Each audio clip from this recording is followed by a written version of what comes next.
Hi, welcome to Joseph's Reserves. I'm Joseph, and I save 20% of my income in the form of precious metals. Today we're going to be going over some silver that I picked up from my local coin shop, as well as some that I've gotten off of Whatnot. So let's go ahead and take a look.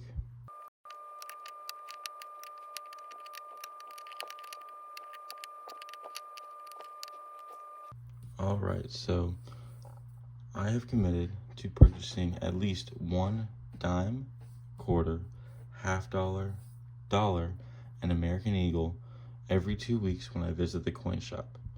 This particular time, my coin shop owner had just purchased a whole bunch of Walking Liberty and Franklin half dollars.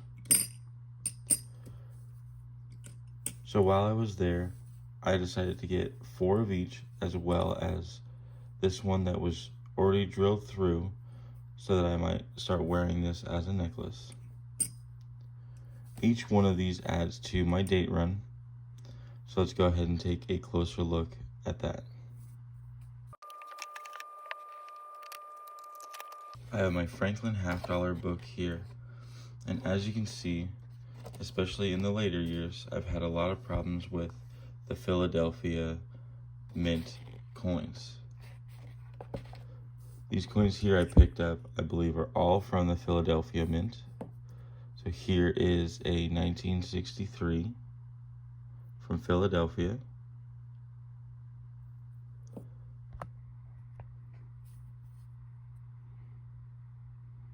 You'll see that the words are almost poking through there, and there's a lot of detail in the wood beam, as well as a lot of detail in Benjamin Franklin's hair left over on all of these coins.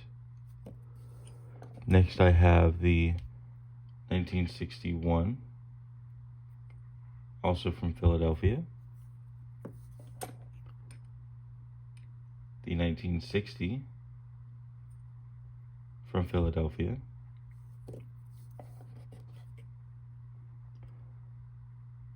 And this 1953. This one is from Denver, but as you can see, I do need the 1953 from Denver. So let's go ahead and put these into the book.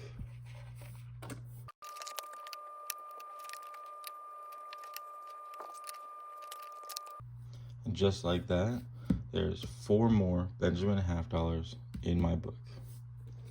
Now let's go ahead and take a look at these Walking Liberties. Each of these 4 add to my date run. Oh, 5. This one does not. I have this year already, but I just got it because it was drilled. Each of these adds to my date run. So let's go ahead and take a closer look. Unfortunately, I don't have a book or folder for the Walking Liberties, but that will change soon. So this 1947 is the last year. It's a Denver. I haven't been able to find any of the 1947, so this is a great addition. I also found a 1928. That is a San Francisco. A 1927, also from San Francisco. And a 1917. This one is also from San Francisco. There are a few gouge marks in this one, but finding one this old with mint mark is pretty amazing. In 1917, they switched from having the mint mark under the "In God We Trust" to having the mint mark on the reverse here. So there are 2 different types of this 1917 from San Francisco, and the ones with the mint mark on the obverse are the key dates of the series. So I do have, this is a pretty low mintage Walking Liberty, but it is not the key date version of the 1917 San Francisco. So just like before, that is 4 half dollars added to my date run.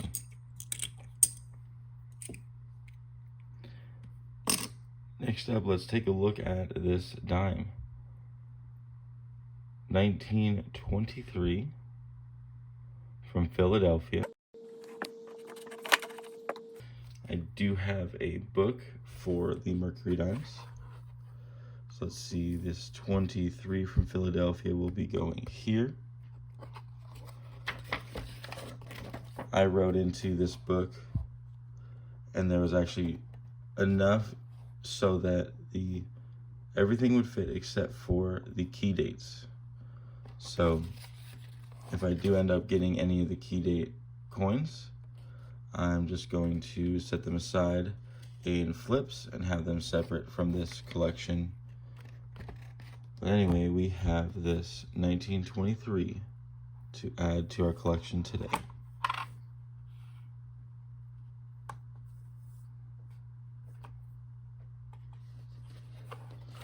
All right, and just like that, 1 dime added to our date run. I do have another dime here. This is a barber dime. And this one is actually the first year of the series in 1892. It's not in the best condition, but for how old it is, it actually does look very good. 1892 is 133 years old, 1 1/3 centuries. This is the first year of the barber dime, and this series went all the way until 1916, until it transitioned into the Mercury dime design that we just saw. Again, I don't have a book for this coin or this series. I believe this is only my 3rd barber dime, so we will just keep it aside. Also in the half dollars, since we already went through the half dollars, I do have this Proof 1969. This is a 40% silver coin. This year they only made the Denver Mint and then the San Francisco Mint proof here. I do have all of the business strikes, and this is my first 40% proof Kennedy half dollar. I will be getting an album for my silver half dollars and putting this into an entirely separate page that I will likely have to put together myself for all of the proofs and the later silver proofs that came up.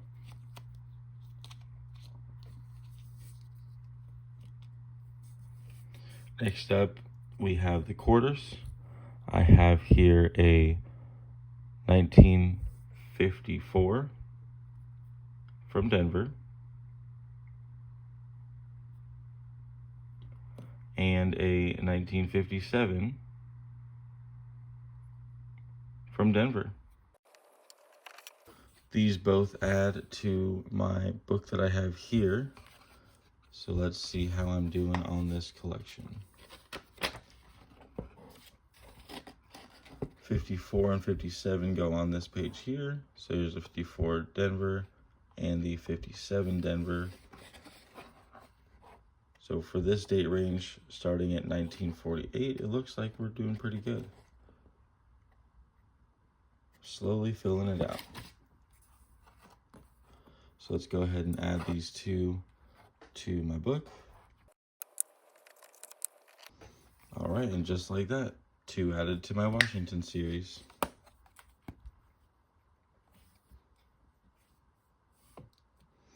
All right, and then the dollars. I did not go through and grab the rest of my piece dollars before filming this, so unfortunately we won't see the whole collection. But this is a 1923 from Philadelphia. I do have a San Francisco Mint 1923 and soon I will be getting a book for all of the peace dollars as well.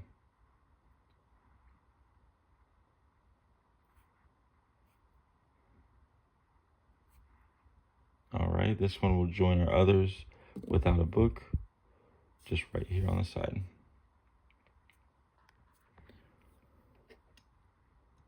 Then I do have these American Silver Eagles. I got a 2018 and a 2017. I'm not sure if these upgrade any that I have in my book, but let's go ahead and pull it out and find out. I have a book right here for the American Silver Eagles.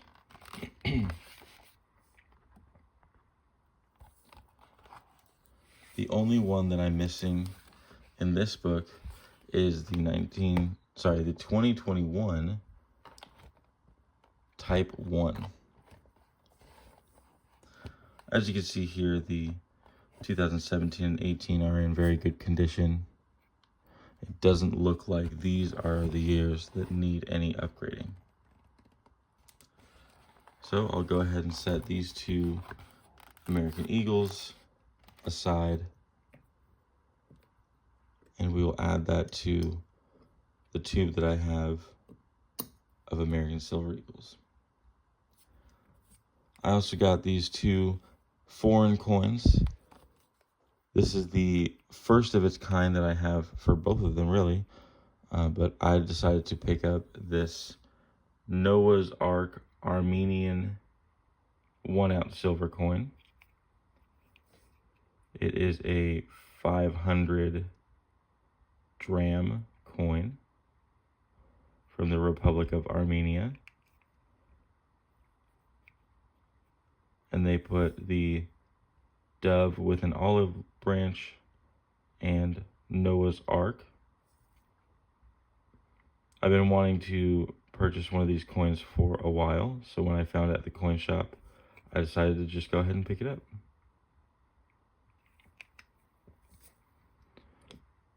And then also from my whatnot purchases, there was this silver proof 1 pound coin from 1986. I tried to do a little bit of research on when they started making these silver proof 1 pound coins, but I couldn't find the beginning and end of these series. They might still be making them. This one is sterling silver, so 92.5% silver. It weighs 9.5 ounces, wow, 9.5 grams. Whew. So it is just over a 1/4 ounce of silver. And I was able to pick it up for a steal, because I don't think the others bidding on this auction realized that it was even silver.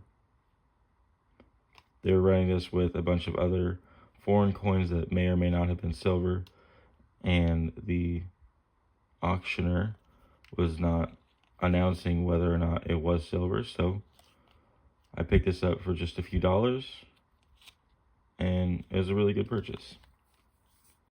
Since recording this, I've done a little bit more research.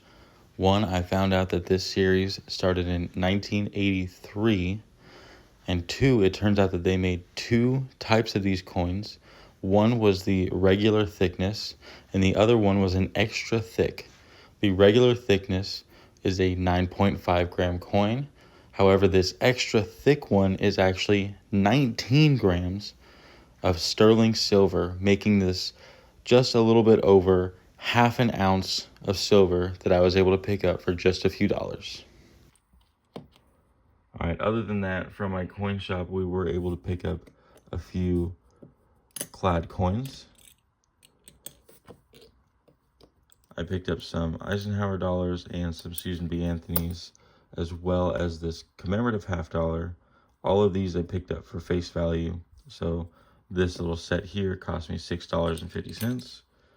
And I really wanted to pick this up because I actually already have the commemorative silver dollar to go along with this silver $50. So in 1986, we had these two coins come out together in a set. this one here, the dollar, is silver with the same specifications as an old silver dollar, 90% silver. So this is the same purity and weight, and this one is just a clad half dollar. Super interesting. I'm definitely going to start collecting all of these commemorative coins.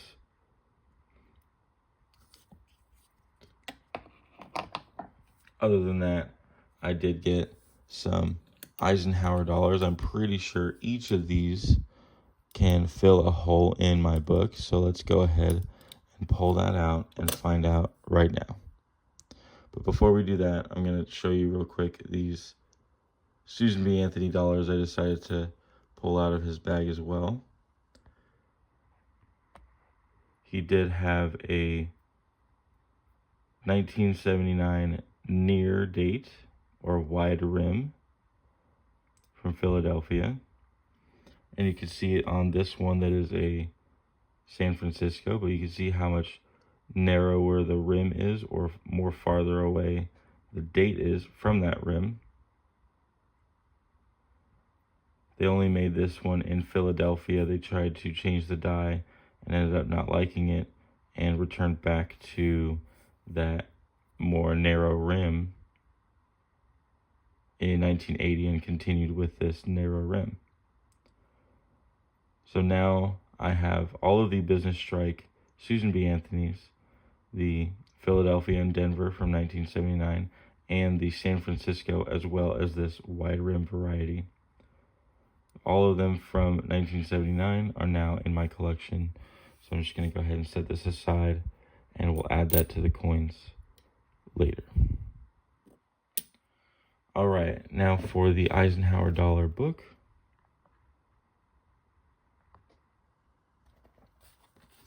Let's go ahead and see what we got.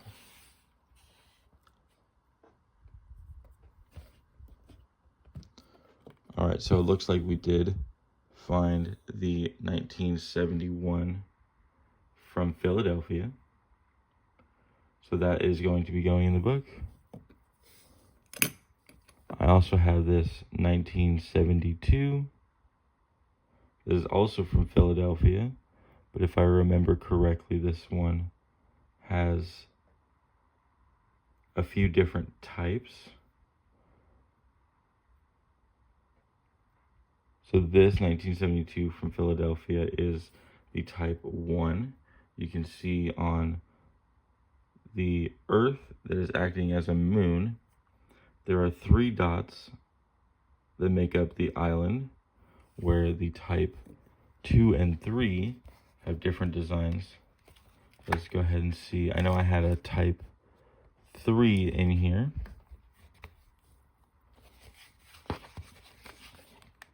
And you can see that the islands under Florida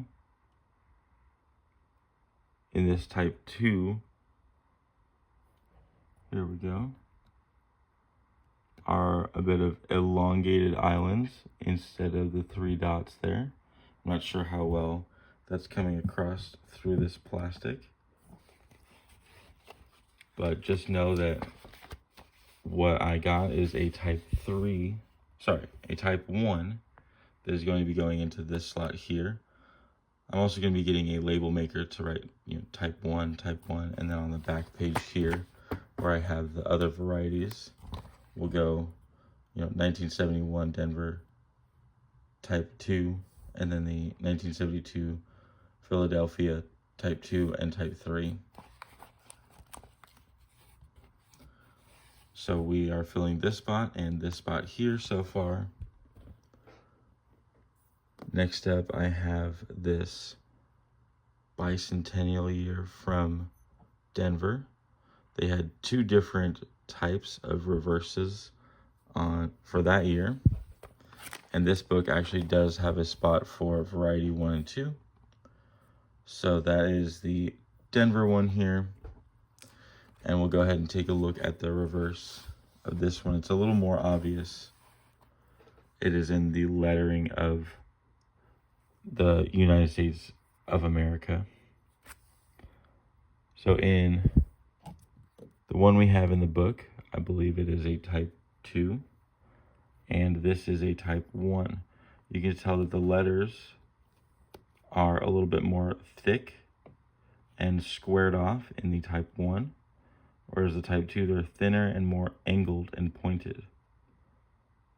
So that's a variety to go ahead and look at if this is something that you collect. So this one here will be going into this spot. Oh, let's see, let's zoom out. Into this spot here to fill our Denver Variety 1. And then lastly, I have this 1977 from Philadelphia. That's going to be going on to our last page here. So I'm going to go ahead and throw all these into this book.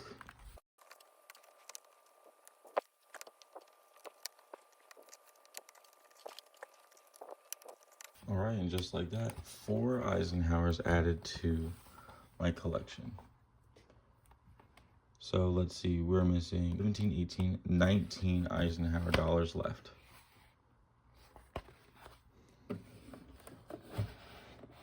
All right, well, thank you for watching my video. I really appreciate you guys taking the time to see these silver updates that I'm doing. If this is the type of content you like to watch, make sure you go ahead and subscribe to the channel. If you like this video, make sure you give me a thumbs up. It really does help a lot. And if you have any questions, go ahead and comment on the video.